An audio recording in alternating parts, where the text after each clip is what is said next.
Welcome to GK current affairs point friends. I hope आप लोग अच्छे होंगे। तो जैसा कि आज हम लोग जस्ट बात करने वाले हैं कि एग्ज़ाम्स की प्रिपरेशन के लिए कैसे प्रिपरेशन एक बंदे को करना चाहिए जो आपको सिलेक्शन की राह पर ले जाए। तो प्रिपरेशन करने का बहुत सारा तरीका है, बट देखिए, यदि आपने पहले भी एग्ज़ाम दिया है एंड उसमें आप अनसक्सेसफुल रहे हो तो आप ये रिकॉग्नाइज़ कीजिए कि आपने क्या गलती की थी उस टाइम। क्या आपने उस समय जो प्रिपरेशन किया था सही सटीक और सिलेबस वाइज प्रिपरेशन किया था? नहीं किया था तो उसका कारण ही आप असफल हुए हैं। कितने लोग पहले जस्ट एक बार एग्ज़ाम्स दे के देखते हैं कि चलिए एग्ज़ाम्स दे के देखते हैं कैसा लेवल है, बट यदि आप पहली बार दे रहे हैं तो ऐसा कोई गलती ना करें कि आपको एग्ज़ाम्स का लेवल के लिए एग्ज़ाम्स मत दीजिए। आप क्वालिफाई होने के लिए एग्ज़ाम्स दीजिए कि हमको पीएफटी में जाना है, क्वालिफाई होना है। तो उसके लिए एक सटीक तरीका निकालिए कि प्रिपरेशन आपको इतने दिनों में ख़त्म कर देना है। कुछ ज़्यादा प्रिपरेशन नहीं है, खासकर नेवी एमआर के लिए। तो कैसा करना चाहिए इसका प्रिपरेशन और किस तरीके से करना चाहिए? तो पहली बात, आपके स्टेट्स का कट ऑफ आपको पता रहना चाहिए कि आप किस स्टेट से बिलोंग करते हैं और आपका स्टेट्स का कट ऑफ कितना जाता है। जैसे कि आप कुछ नॉर्मल स्टेट से जैसे यूपी बिहार से बिलोंग करते हैं तो आपका कट ऑफ एक एवरेज से थोड़ा सा ज़्यादा जाता है। एमपी का 32 के आसपास जाता है, मध्य प्रदेश का, वेस्ट बंगाल का 25, 26, 27 के आसपास कट ऑफ जाती है। ऐसे हर स्टेट का अलग अलग कट ऑफ है। आप कट ऑफ अपनी स्टेट्स का ज़रूर जान के रखिए।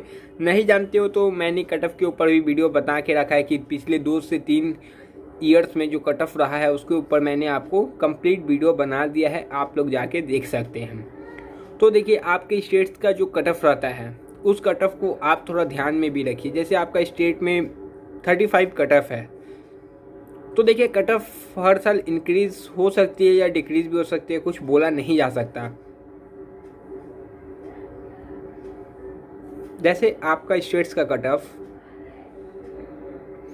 35 है तो आपको प्रिपरेशन करनी है कम से कम 40 की, क्योंकि देखिए यहाँ पर फाइनल मेरिट भी बनता है।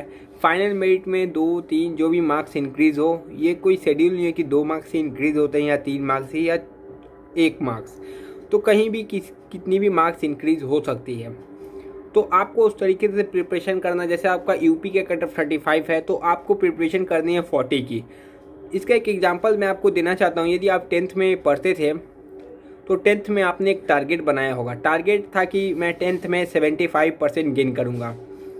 तो जो आपने टारगेट बनाया था तो देखिएगा ना, उस टारगेट से आप कहीं थोड़ा सा पीछे रह गए। 75 का बनाए होंगे तो आप 70 में रह जाते हैं, 72 में रह जाते हैं। आपने जो सोचा था मैं अचीव करूंगा 75, बट वो अचीव आप कर नहीं सकते हैं। आप 72, 73, 71, 70 यहाँ तक अचीव करते हैं। जो 90% का टारगेट रखते हैं वो 85% तक मार्क्स ला पाते हैं। तो आपको थोड़ा टारगेट वैसा ही करना है कि आप थोड़ा कम मार्क्स लाए। जैसे आपको टारगेट रहेगा 43, 44, 45 क्वेश्चंस का, तभी आप जाके 40 क्वेश्चंस राइट कर सकते हैं। तभी आप जाके 40, 38, 37 प्लस मार्क्स को गेन कर सकते हैं। यदि आपने सोचा कि हाँ कट ऑफ 35 है, मैंने 35 ही उठाने हैं, तो ऐसे थोड़ी ना होगा। 35 आप सोच के गए एंड 35 आप राइट कर दिए एंड आपका कट ऑफ क्वालिफाई हो गया। हो सकता है कट ऑफ 36 हो जाए तो क्या कीजिएगा। इसलिए कट ऑफ जो ध्यान में है उसे 5 नंबर ऊपर के सोचिए, ना कि नीचे का। नीचे की सोचिएगा तो आपको सफलता हासिल नहीं होगी। सटीक मैं आपको बताना चाहता हूँ, जितना कट ऑफ जाता है आपके स्टेट्स का उससे ज़्यादा का सोचिए। कम का सोचिएगा तो सिलेक्शन नहीं होने वाला है। जैसे मैं एमपी की बात करूँ तो 32 कट ऑफ जाता है। यदि आप 32 के लिए प्रिपरेशन करेंगे तो आपका 25, 27 तक मार्क्स आएगा।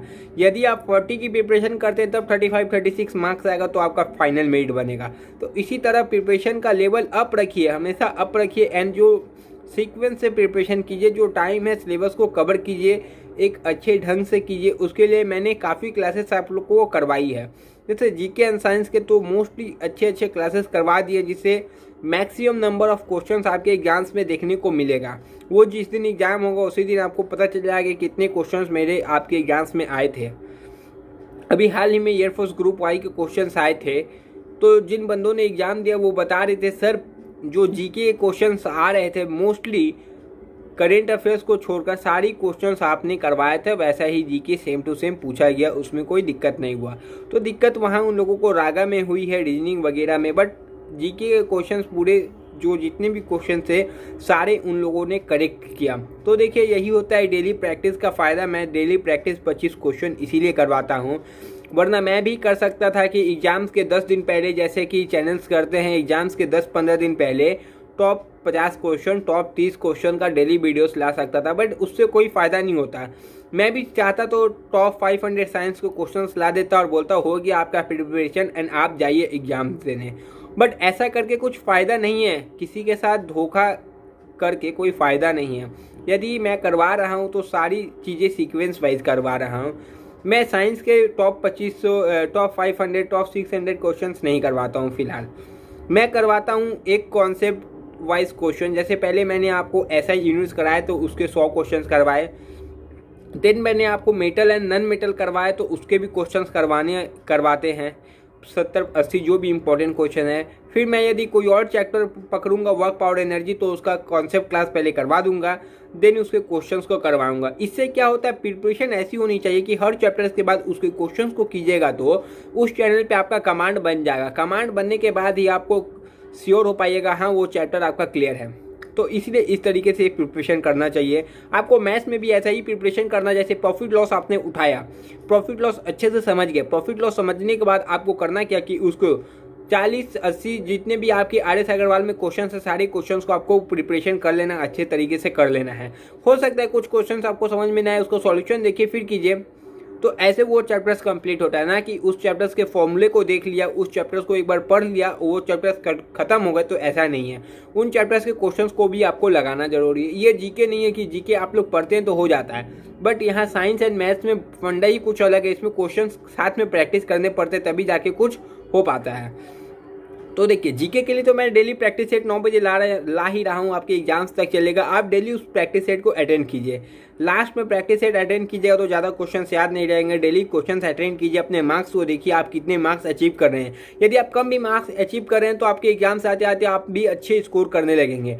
एंड जो क्वेश्चंस आपके गलत होते हैं उस क्वेश्चंस को कम से कम कॉपी में लिख लीजिए, साइड में लिख लीजिए। वो क्वेश्चन दोबारा कभी भी आपकी लाइफ में एग्जाम्स में क्वेश्चंस आए तो गलत ना हो पाए। जो मैं क्वेश्चंस करवा रहा हूँ वही क्वेश्चंस आएगा, बट आप लोग उसमें से भी गलत करके आएंगे, ये मैं सिक्योरिटी के साथ बोल सकता हूँ। उसका एक ही कारण है कि आप लोग जो क्वेश्चन गलत किए हैं उस क्वेश्चंस को आप लोग दोबारा नहीं देखे हैं। यही सबसे बड़ा प्रॉब्लम है। जो क्वेश्चन गलत हुआ उसको दोबारा देखिए कि किस लिए गलत हुआ, कैसे गलत हुआ।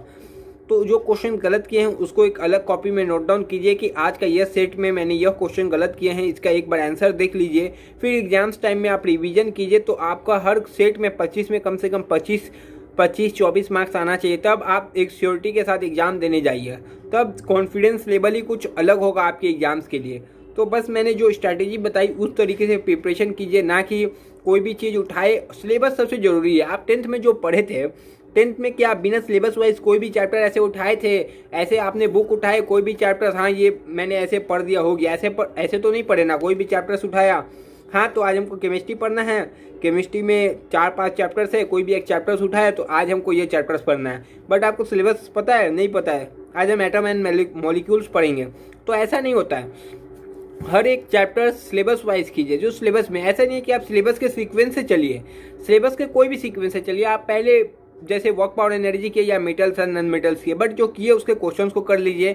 आपका सिलेबस एक कॉपी में लिखा रहना चाहिए, हाँ आपका ये सिलेबस है। आपको यहाँ पर लिख के रखना है कि आपको ये सिलेबस को हर दिन ये चैप्टर्स एक एक करके आपको रिवाइज करना है, ये चैप्टर्स के क्वेश्चंस को करना है। आज हमें जीके में ये टॉपिक्स पढ़नी है, कल हमें ये टॉपिक्स पढ़नी है। तो ऐसे करना होगा क्वेश्चन। आपको सेल्फ स्टडी भी करना होगा। ऐसा नहीं है कि मैं जो बता रहा हूँ कि आप मेरे चैनल से ही कीजिए, ऐसा नहीं है कि मेरे चैनल से ही सब चीज़ हो जाएगा। आपको सेल्फ स्टडी की भी ज़रूरत है। सेल्फ स्टडी भी आप दीजिए। चैनल से कुछ समय तक आप पढ़ सकते हैं, बट सेल्फ स्टडी सबसे बढ़िया चीज़ है। चैनल आपको गाइड कर सकती है, सारे क्वेश्चंस करा सकती है, सारे कॉन्सेप्ट क्लास करवा सकती है, बट आपको पढ़ना खुद ही है, समझना खुद ही है। ये तो मैं आपको कोई खाने का चीज़ नहीं है जो मैं आपको परोस के दूँ और आप खा सकते हैं। यह आपको समझने के लिए है। घर में बैठ के अच्छे से थोड़ा समझिए। देखिए आपको एज मिला है, गोल्डन एज है आपके लिए। फिर जब आपका यह एज चल जाएगा, आप इस एज के लिए फिर आप कितना दुखी हुइएगा कि आपको चांस नहीं मिल रहा है, बाकी बंदों को चांस मिल रहा है और सिलेक्शन ले रहे हैं। उस समय बहुत दुख लगती है। इसलिए जो भी एज है भाई साहब आपके पास, आप लोग अच्छे से प्रिपरेशन कीजिए, वर्दी लीजिए। बस इतना ख्वाहिश है। जो भी चैनल के साथ जुड़े हैं कम से कम आप लोग सिलेक्शन लेके दिखाइए, और कुछ नहीं चाहिए। सिलेक्शन लीजिए अच्छे से, अपने माता पिता का कुछ तो ये कीजिए, वो लोग भी खुश है, भाई बहन भी खुश हो जाए, चाचा ताऊ जो भी है सब खुश हो जाए और गर्व से कह सके हाँ हम, ये मेरा बेटा है नेवी में है। तो कभी भी आपका घर जाना जाएगा कि हाँ यहाँ का लड़का जो है, इनका लड़का नेवी में है, फलना ढमकाना का लड़का आज नेवी में है। तो बहुत गर्व की बात होती है आपके माता पिता के लिए भी कि हाँ हमारा लड़का नेवी में है। भाई बहन भी अच्छे से बोल सकेंगे हाँ मेरे भैया नेवी में है। तो वो सपना कुछ अलग ही होता है। बाकी कोई भी जॉब अच्छी है, कोई भी जॉब आप कर सकते हैं, बट एक आम जो डिफेंस का जॉब है वो अलग जॉब है, वो जॉब अलग है, सबसे ऊपर है। सब चीज़ में पैसा मिलता है पर डिफेंस में रिस्पेक्ट मिलती है। पैसा तो आपको कहीं भी मिलेगा बट डिफेंस में यदि आप है तो आपको रिस्पेक्ट के साथ पैसा मिल रहा है, आपके घर वालों को भी रिस्पेक्ट मिल रहा है। ये सबसे बड़ी बात है। आप जहाँ रहेंगे आपसे 10 लड़के आके पूछेंगे हाँ भैया कैसे आपने ज्वाइन किया, क्या क्या किया था, उस समय आपको भी अच्छा लगेगा हाँ कि किसी को आप गाइड कर सक रहे हैं। वैसा काम कीजिए, थोड़ा पढ़ाई लिखाई कर लीजिए, बस 1-2 महीने में फॉर्म तो अभी जस्ट आ ही जाएगा। फॉर्म के लिए टेंशन मत लीजिए। यदि आपका डेट ऑफ बर्थ है तो आप प्रिपरेशन कीजिए, ना कि फॉर्म का टेंशन लीजिए। फॉर्म आएगा, थोड़ा अभी प्रॉब्लम चल रही है, आप लोग भी समझ सकते हैं, बट जब एयरफोर्स रैली करवा सकती है तो नेवी भी फॉर्म ला ही सकती है। तो जल्दी उसका फॉर्म आएगा, उसके लिए टेंशन मत लीजिए। जय हिंद फ्रेंड्स। कुछ यदि आपको मोटिवेट कर सका हूँ तो ज़रूर कमेंट में बताइएगा। बस मैं तो आपको जस्ट गाइड कर रहा था कि इस तरीके से पढ़िए और कुछ नहीं। जय हिंद। नेक्स्ट वीडियो में आपसे मिलेंगे, और चैनल को थोड़ा आप लोग सपोर्ट भी कर दीजिए अपने फ्रेंड्स भाई बंधुओं के साथ ज़रूर शेयर करके। क्लासेस तो आपको डेली मिलता ही है, उसके लिए कोई दिक्कत नहीं होगी। एग्ज़ाम तक एकदम सटीक प्रिपरेशन आपकी हो जाएगी। जय हिंद।